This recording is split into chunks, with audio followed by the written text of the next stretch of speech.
Right, how do? Today we need to make room for all these puppies. Sound things. Let's get drilling.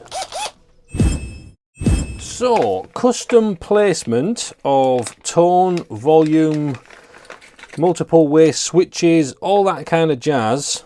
When you're doing custom sculptures such as these, not always easy.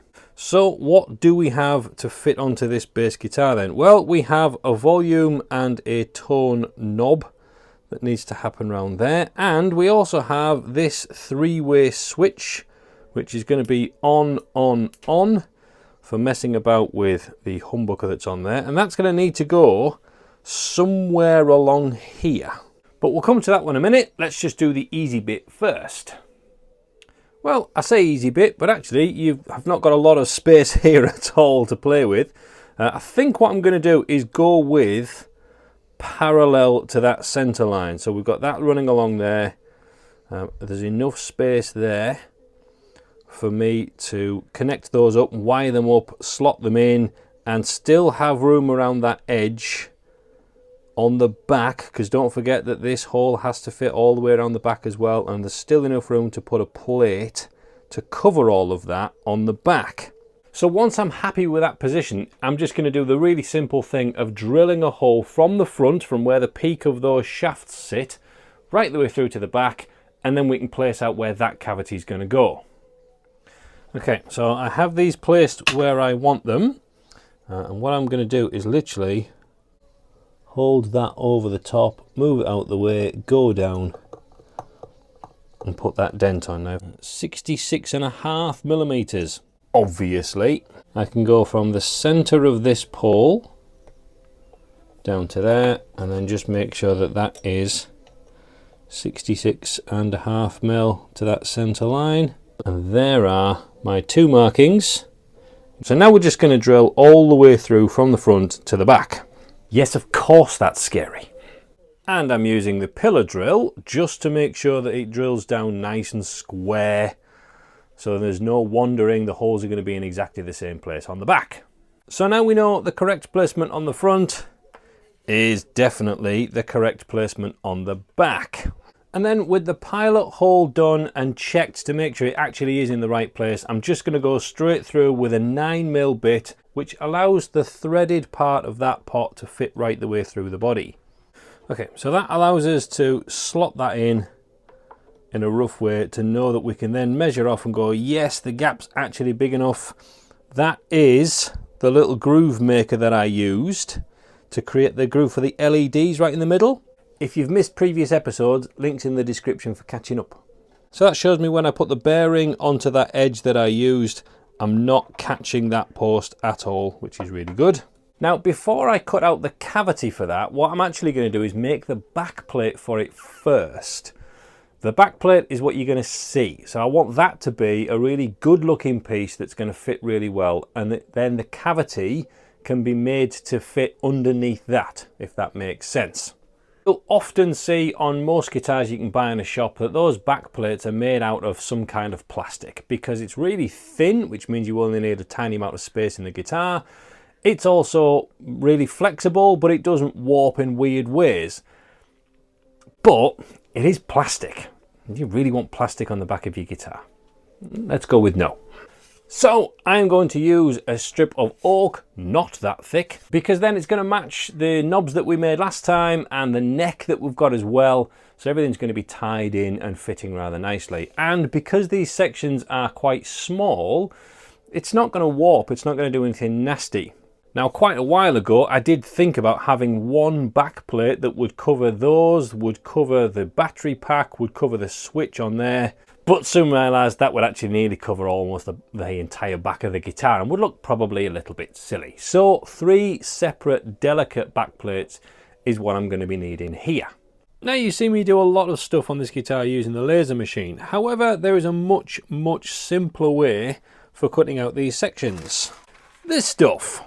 Now, you might be a fancy artist and have proper tracing paper. Me, I just raided the kitchen and got some of this greaseproof paper. But what that will do is allow us to create an edging of our absolute limits, where those holes are going to be as well.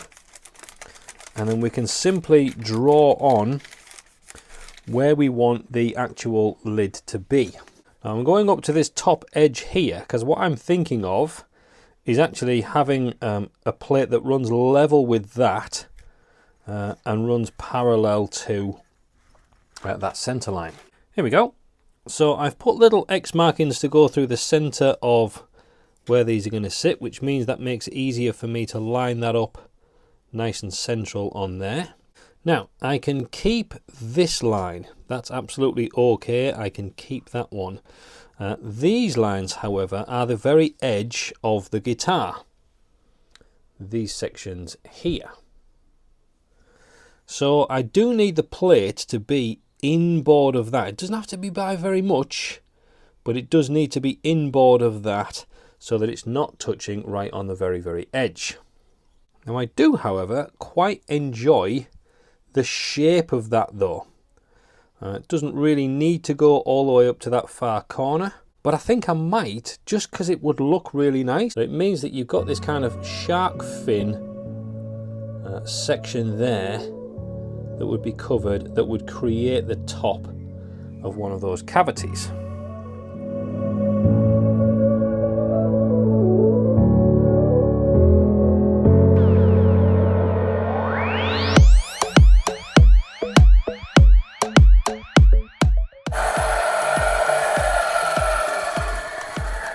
So it will look something like that in the end.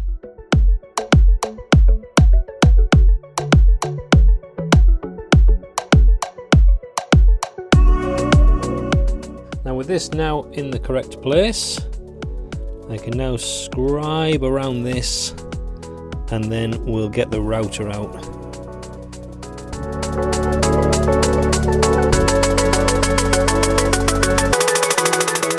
So what I'm going to do now is take that really fine knife line and just exaggerate a little bit.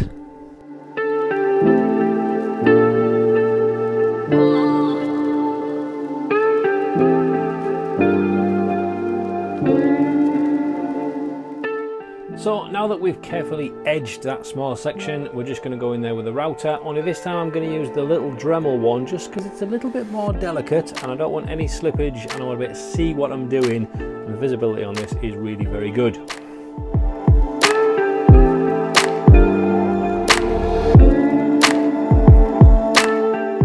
And with just a little bit of cleaning up around the edges with a little knife or a chisel, just especially to get into the corners, of a piece that fits. And what that means now is that we can actually route out the cavity itself that's going to fit the pots in, and we have loads of room there to get that cut out without interfering with any of the edges for that cap. And what that means now is that when we slot these into place, we can actually have our very definite section inside of here that we can now cut out.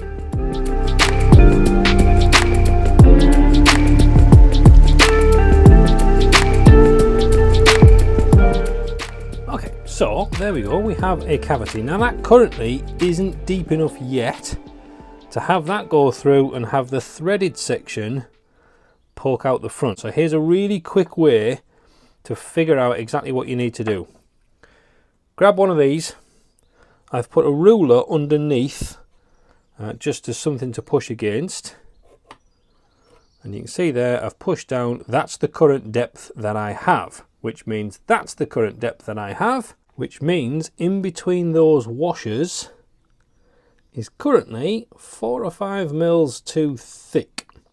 So I need to take the bottom of that hole down another 4 or 5 millimeters, then we'll measure it again, usually by sticking these through and see if any thread comes out. But that's how I'm going to measure off how deep I need to go.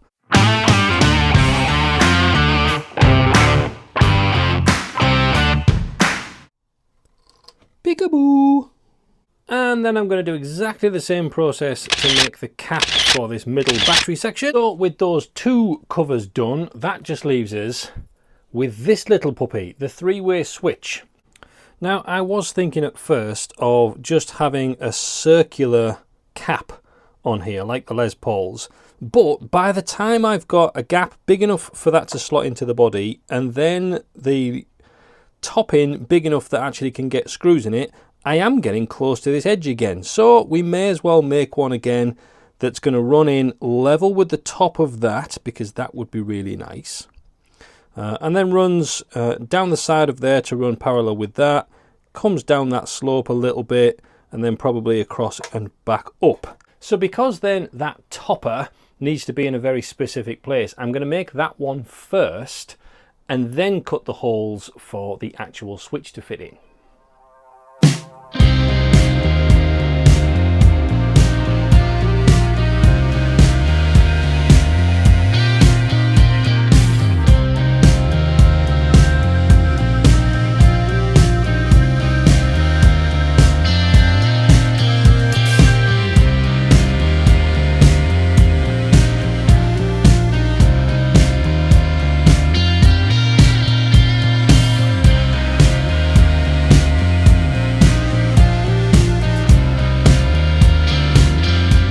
So that's that little section marked off. We've chipped off the edge to make it absolutely definitive, but obviously we want the actual switch to be in line with the knobs on the front. So we can easily then put our ruler along in line with those two holes so that we can mark off exactly where the switch is going to go inside this section.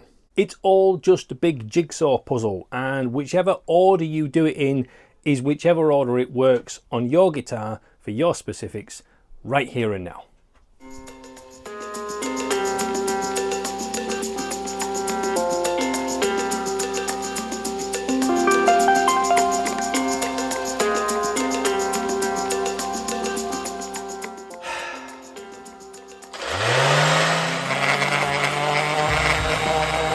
And with a rough sanding, we have some nice cavities, beautifully covered up, matching the guitar.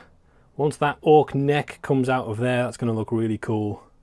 So I'm going to recess some screws into here just to hold them down more permanently, and the wiring that needs to go from one cavity to another, I'm going to do that on another day. Until then, take care, God bless, watch this video here because it's dead good. Toodles.